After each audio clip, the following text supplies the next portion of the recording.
Warning, warning. The Thomas Butcher podcast is about to begin. Seek immediate shelter. This is not a drill.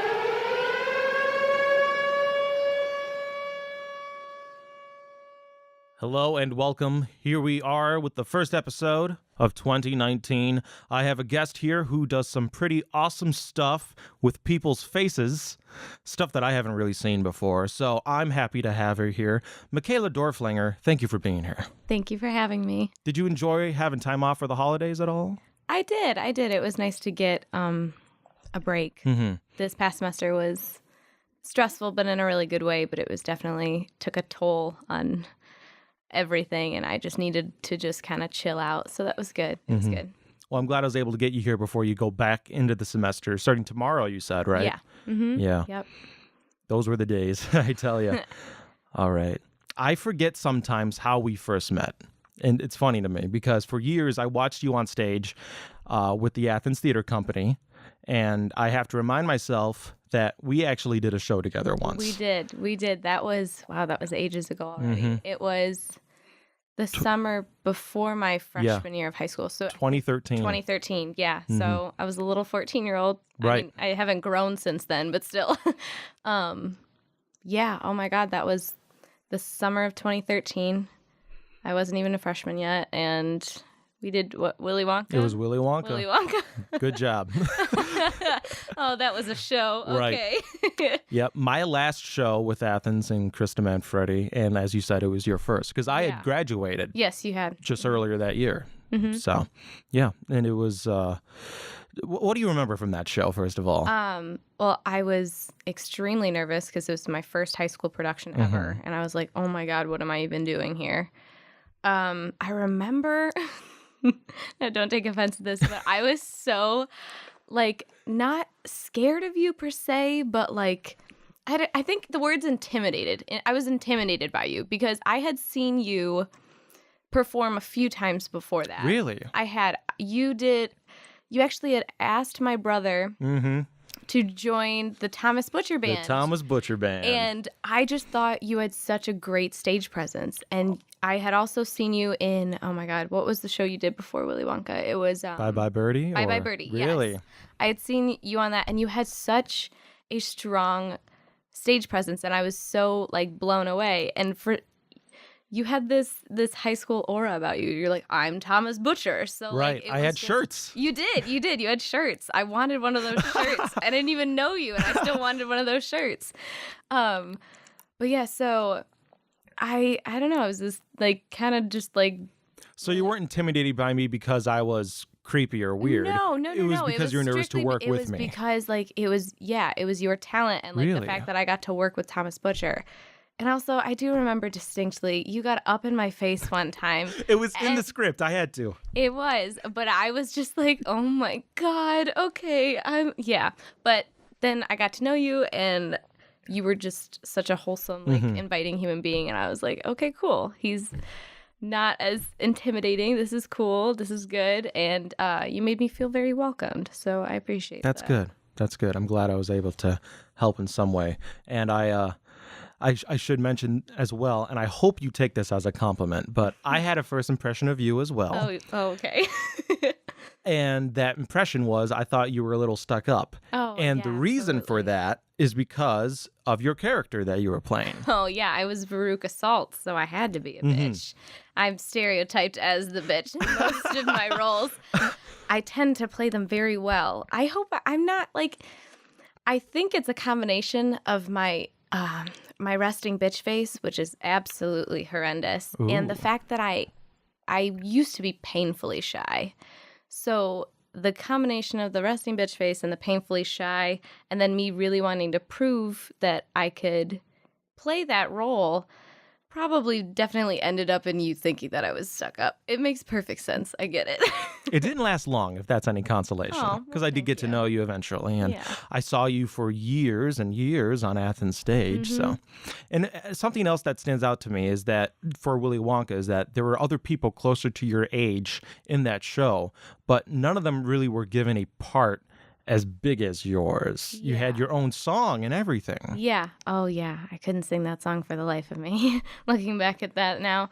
But yeah, that's probably part of, again, like why I was so intimidated, because it was just, I was, like I said, I wasn't even in high school yet, and every other lead part was somebody that had already been in shows or was already graduated, had a bunch of stuff like under their belt, and I was coming in, and I don't think that sit very well with all the other people that were my age.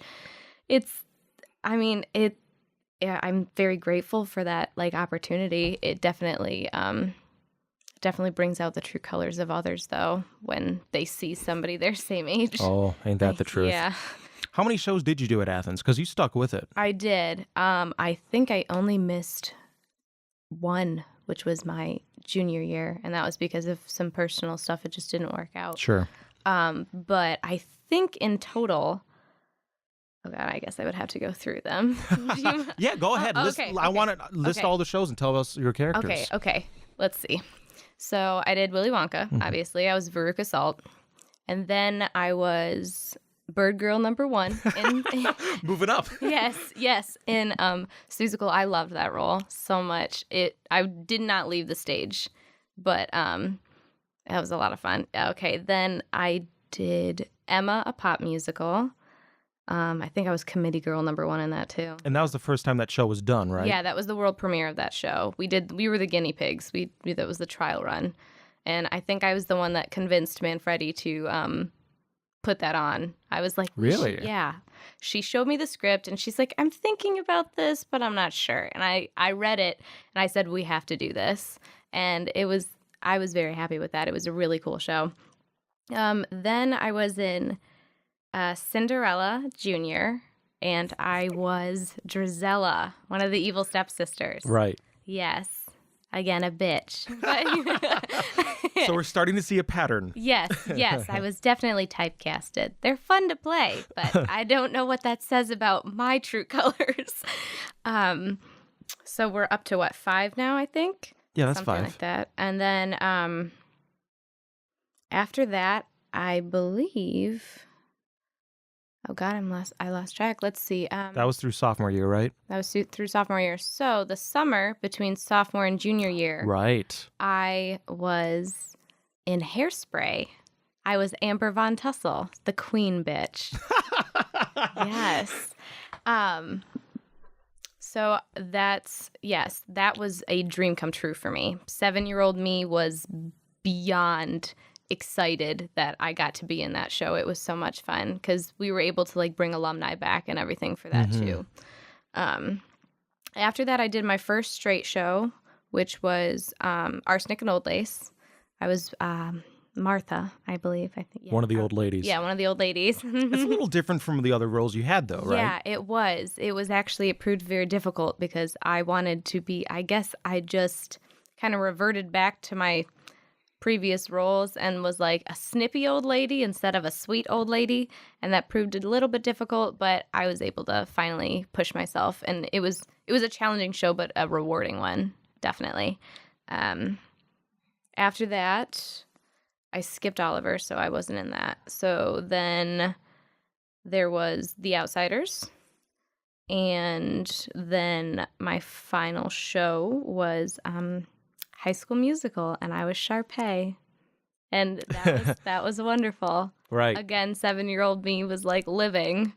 That was a good way to end my my high school career, definitely. So I think that's 8 or 9, something like that, unless I missed one. But yeah, so it was good. Right. That's nothing to shy away from. That's fantastic. Mm-hmm.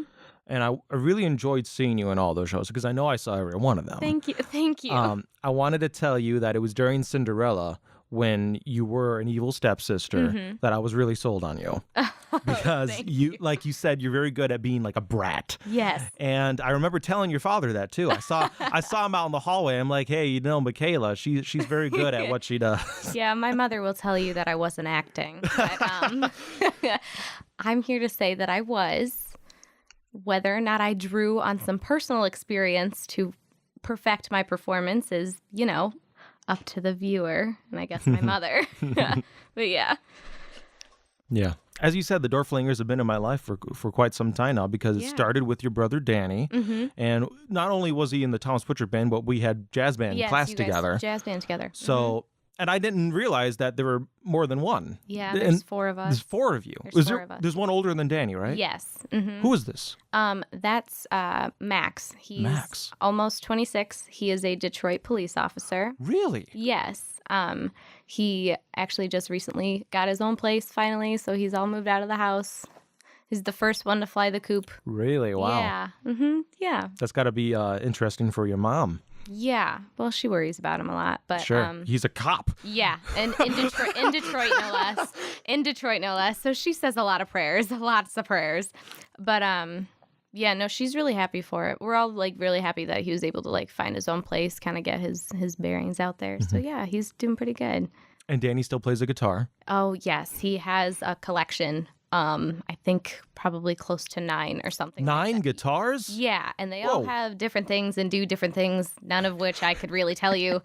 But he's ridiculously good, and he plays it, I think, 2 to 3 hours a day just for fun, just because he wants to. Yeah, it's crazy. So being a cop and playing the guitar, not exactly the same as being an actress. No. So not so similar to your brothers. However, you have a younger sister. Yes, I do. And we mentioned before, my last show was your first show. Your last show was her first show. Actually, we were in Hairspray together. Was she in Hairspray? Yes, she was.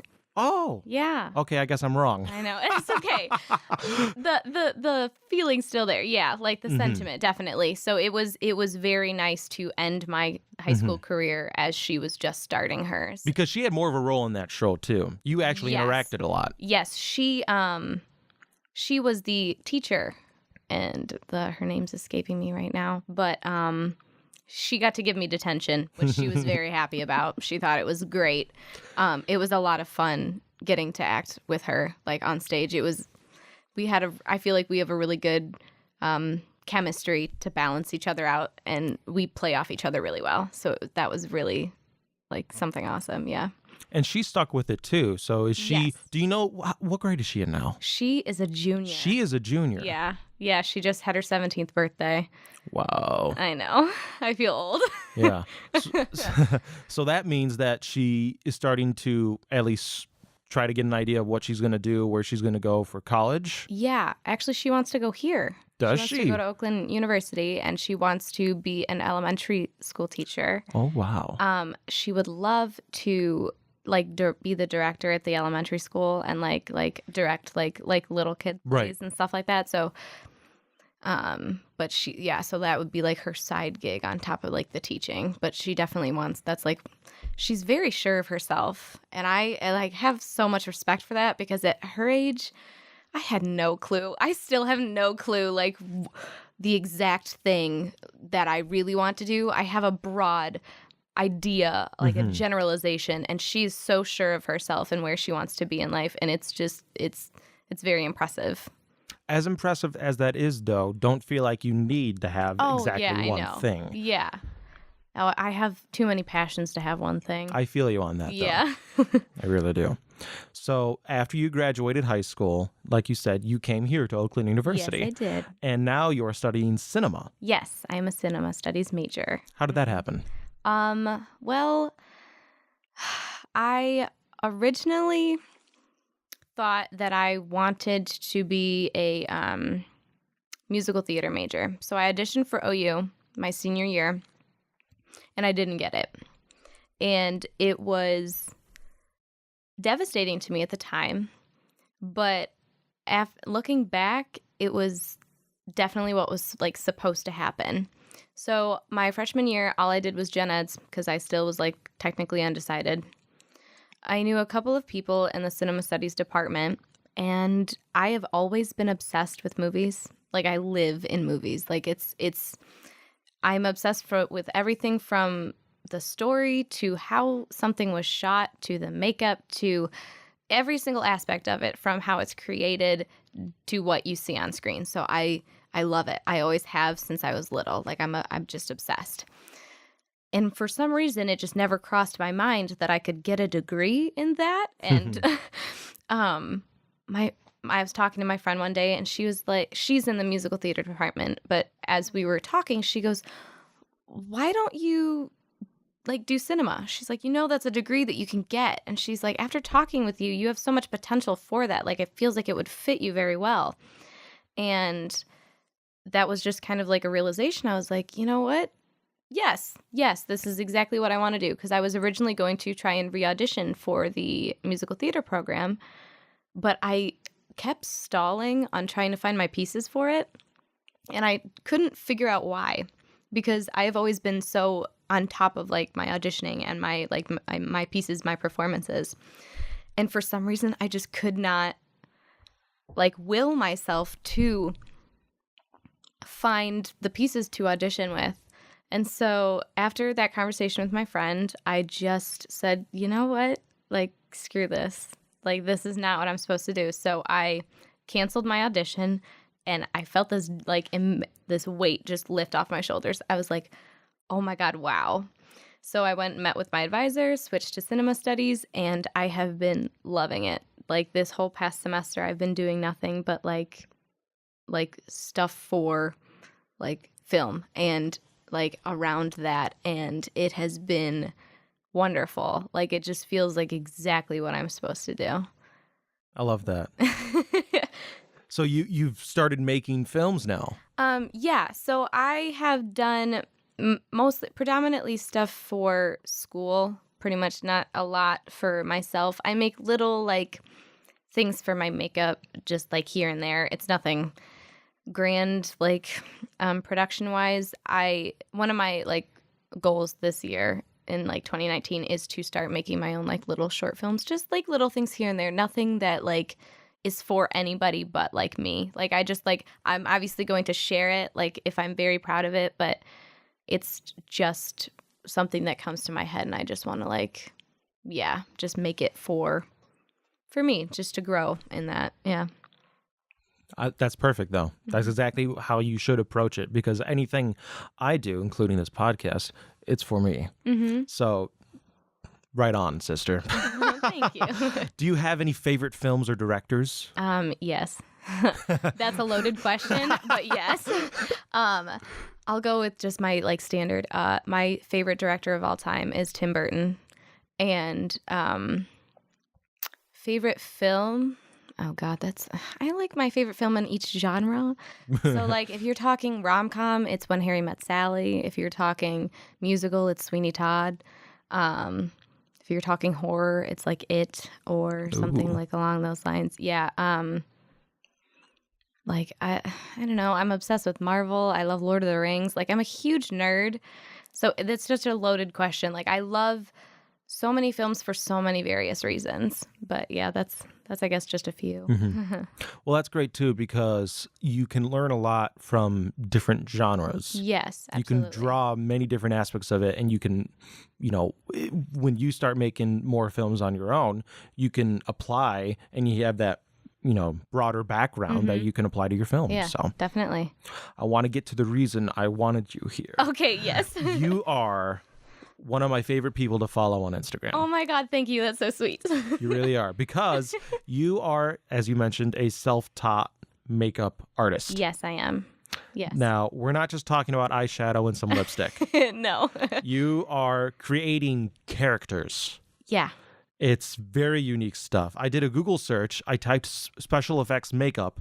I looked at everything that came up, and your stuff is just as good, if not better, than anything else on the internet, if you ask me. Oh, well, thank you so much. I really do that think means so. So much. Thank you. Let's start looking at some of this stuff. You recently did a bunch of Christmas. Yes, I did. I stuff. just did a 12 Days of Christmas series. Yeah. Why was that? Why did you do this?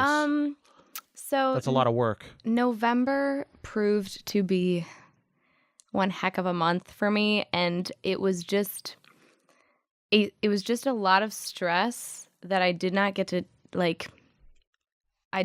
to work through in the way that I wanted. It was the end of the semester, so I was literally just focused on school, and I kind of almost like I started getting some health issues because of the stress, and it was just not like the best month of last year. So I didn't get to, I think I may have like posted maybe 2 looks in the whole month, and it was like at the very beginning, and that's just not something that I really wanted for myself or for my page. And so I felt like I was in like a slump. So I figured 12 Days of Christmas would be a fun challenge and something to just kind of get me back in the swing of things. And like, I love Christmas, and just the thought of like doing like things that were like Christmassy and like putting my own twist on it just seems really appealing. And it was definitely hard, like doing 12 days consecutively. Like, and I even prepped. I did like looks way before I actually posted them, but it was by the end of it, I really felt that 12 days, but it was good. Like I'm proud of myself for doing it. It was definitely something I needed to push myself towards. So yeah. So let's take a look. This is an Ice Queen. Oh yeah. This one got a lot of likes. Yeah. They all do actually, but this one. Yeah, that was one of my more popular ones. I was honestly pretty impressed by that because like it wasn't necessarily my favorite. Like I thought it was cool. So what was your favorite? I love the candy cane. The candy cane? The candy cane. Something about that and like the shots that I was able to get, I thought like were just, I was just really like that one. That's like my favorite like shot. I don't know. It's just like, I just thought it photographed really well and like just looked really cool. I had this idea in my head for like so long that I was just very happy with how it turned out. There were a lot. I'm surprised. Well, maybe I shouldn't be surprised, but I was happy to see that you mixed it up pretty fairly. Yeah, I tried to. It wasn't just you in these. You have other people. Yeah, that's my buddy Wes. They let you paint their face. They do. They ask me to. They ask you to. Yeah. Well, at least Wes and Tim, so they're buddies of mine, and Are these cinema people? No, actually, I used to work with Tim, so I've known him for about 1.5 years now. We met at Oakland, in classroom support where I work, and I actually met Wesley through Tim because Wes had been following me for a while and messaged me on Instagram back in like September or something and said, "Hey, I love your stuff. Would you be willing to do a commission for me for this Halloween party that I'm going to in October?" And so he was like the first person that really like asked me to like do like a full-on commission, and I freaked out. I was like, "Oh my God, absolutely."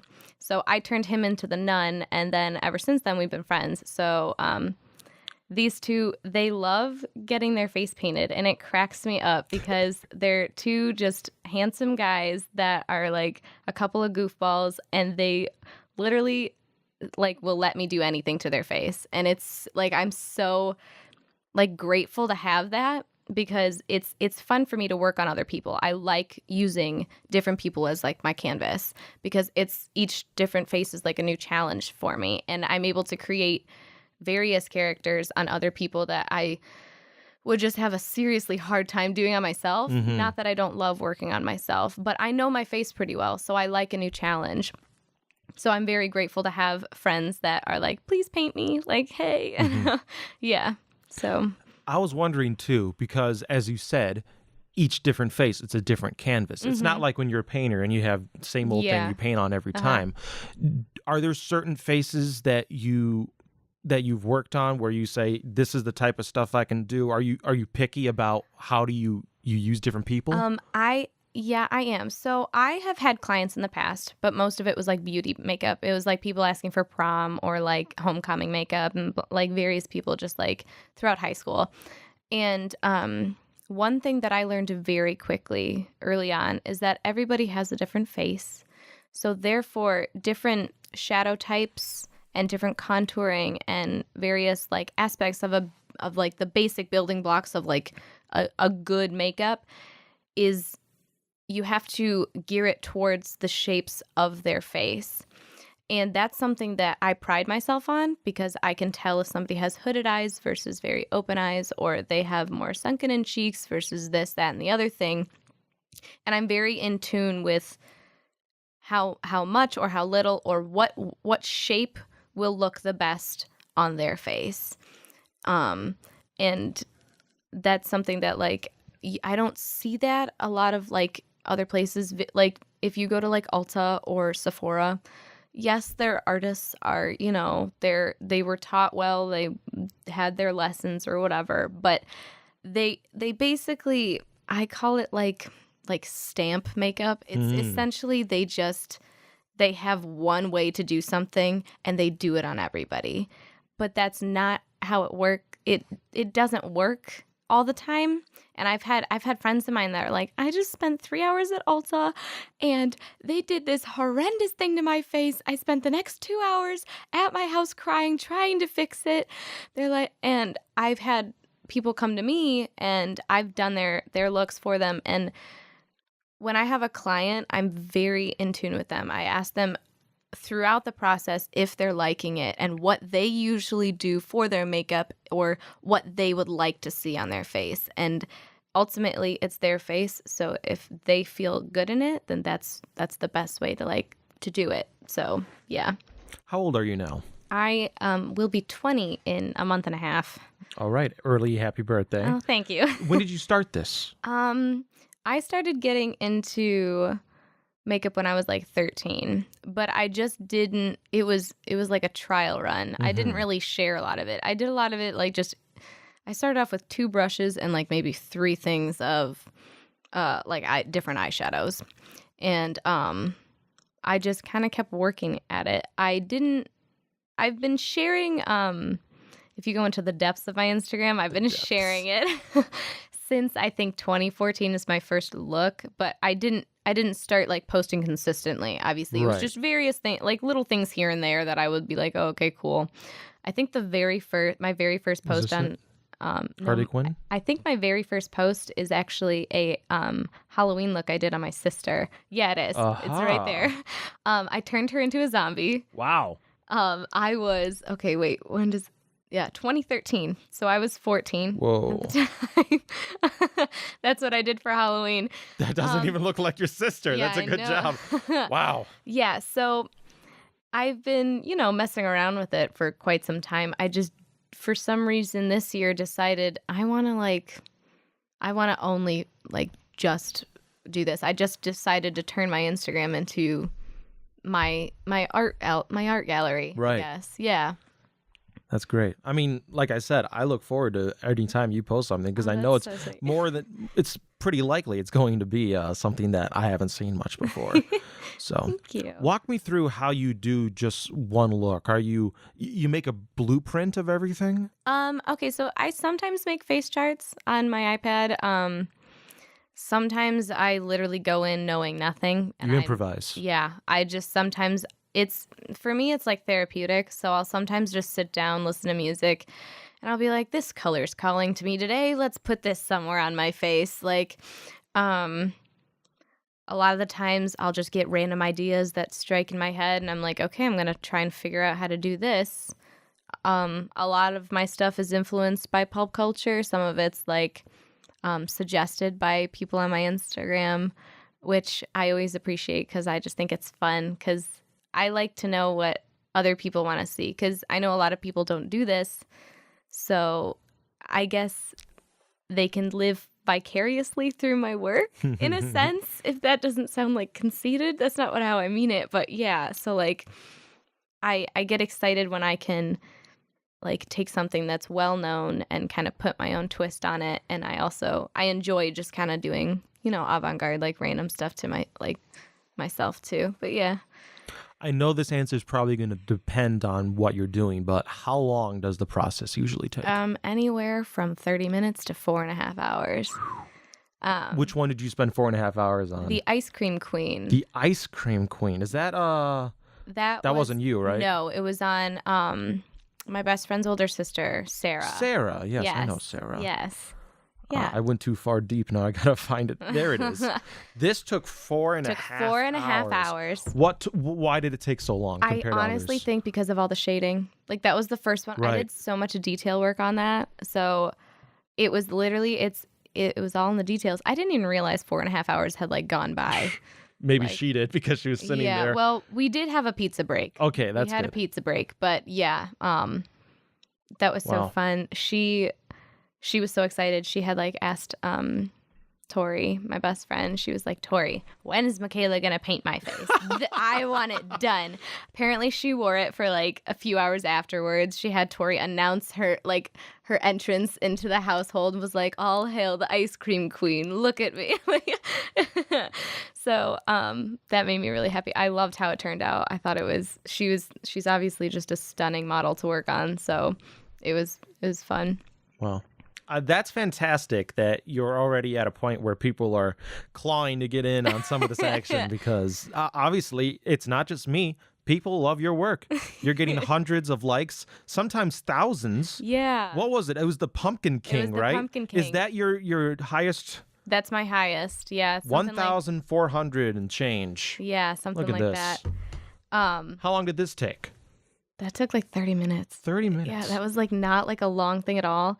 And the funniest part is, it's not my favorite piece that I've done, like at all. That's the way it goes. No, I finished it, and you can ask my sister because I was like, I always kind of ask her like after I'm done editing like all my photos, I like ask her, I'm like, what do you think? And she's like, oh, I like this, that, and the other thing, because I know like she's gonna give me constructive criticism but like in the best way possible. So I value her opinion because she's an artist in different ways, but still an artist nonetheless.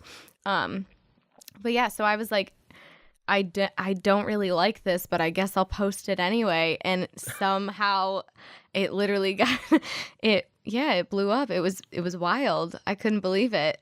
I don't know if it was timing wise or right. what. When was that but, posted? I posted it the 1st of October, and that must have been the right day to do it. Yeah. But yeah, I gained a lot of followers after that. Wow. Yeah. So if that's not your favorite, what is your favorite?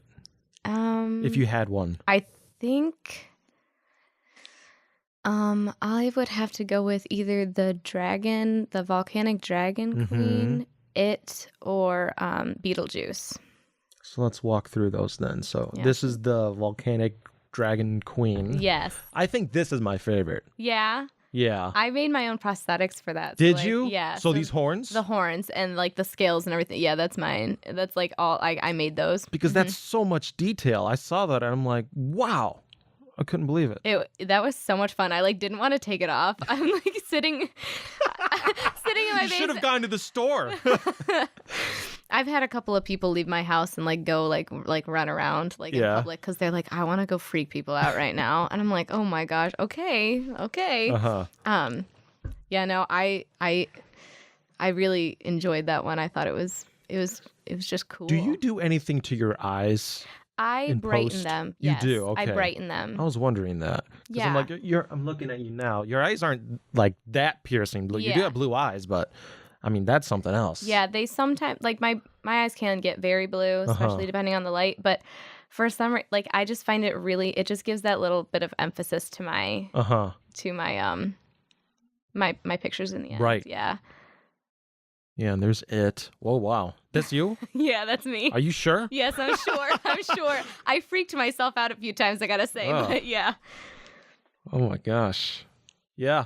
I mean, you were saying you could make short films with these. I think you should because that's something that sets you apart from anyone else who would be making films. Because I guarantee you there's barely anyone out there who's a filmmaker who can do stuff like this for themselves. Without needing to find someone else to do it for them. Where was the Beetlejuice one? Beetlejuice is up. It's more. up? Yeah, there. Where is it? Right there. Oh, this is Beetlejuice. Yeah. Right. Like Beetlejuice Babe. Right. Like it's it's a glam Beetlejuice. Look at that. I don't know why. I just felt very at home in that green wig. I don't know what that like. You've used it a couple times, I've noticed. I have. I don't know why, but I shouldn't look good in green hair, but I feel like I do. Well, you're rocking the red hair right now. Yes, thank you. Mm-hmm. Yeah. Yeah. Pretty amazing stuff, to say the least. I'm really happy to see you keep doing it and that you still want to keep doing it. Yeah. So I have a lot of plans for 2019. You're studying film. Mm-hmm. You want to make films. Mm-hmm. Do you see yourself like being a special effects makeup artist in the film industry as a career? I get that question so many times, like so much. most people are like, so, like, why do you do it? Do you see yourself doing that? Like, is that something you want? And my answer is always, if I could somehow make a living doing that, I would be very content with my life.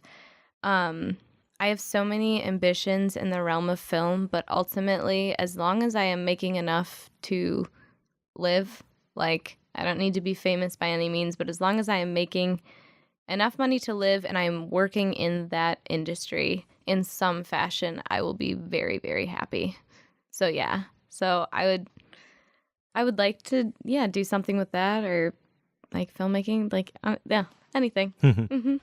Well, you have a broad range of interests, which is fantastic because that only increases your chances of ending up doing something where you're going to be happy with whatever you do. Yeah. So that's great. Tell us where people can find you and what they should do. Well, my Instagram is at Michaela Dorflinger.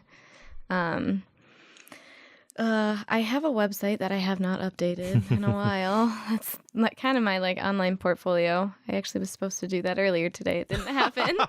I can be very lazy when I want to. So Instagram is the main thing. So I have there should be a button like on my like page that like you can email if you really want to. I respond to DMs very quickly. Like, and a lot of times, like if it's like commission wise, I have like a base of like 40. And then on top of that is just materials, and time wise is how I add it up. And, so it's, so if someone wanted something and it took you an hour to do it and it was like average materials, how much would that cost? I'm just wondering. Like 40 or that's 35. it? Yeah, Really? I probably undercharge because I like don't know how to charge. Right. Because I buy my studio is all like I buy everything. Like it's all out of pocket for me. And so many people have told me like you need to charge more. And I'm like, but it's fun for me. Like I'm too nice to charge. Like I don't know. Like realistically, I should probably be charging like $60, like for even most, that like, seems like it's for more than most worth stuff. Like I should be for most. I should probably be charging $60. If it's beauty makeup, $40 is baseline. That stuff's so easy to come by. It's not a big deal. And if I'm making your prom or your homecoming like that much better for you, like that makes me happy. So I don't really care. Special effects, I usually average about $50. Like that's what I've been doing. I haven't been commissioned a lot, but the ones I have, I definitely like I make a point to try and like charge a decent amount or whatever. Yeah. As soon as I have a script that I'm ready to shoot that requires special effects makeup, I'm giving you a call. Okay, that sounds great. And let me know if there's ever anything I can do to help you on your endeavors. Yes. Okay? Yes, absolutely. Michaela Dorflinger, it was great to see you and to talk with you. It was good to see you too. Thank you for taking the time. Yeah. I'm always looking forward to see what you're going to do next. Thank you. Thank you for listening to the Thomas Butcher Podcast. New episodes are available every Monday on a variety of platforms, including iTunes, Stitcher, TuneIn, SoundCloud, and more. Don't forget to subscribe to us on YouTube and like us on Facebook at Thomas Butcher Podcast. Have a question? Email us at thomasbutcherpodcast@gmail.com. The Thomas Butcher Podcast is a production of the Thomas Butcher Company. This program is not responsible for loss of intelligence.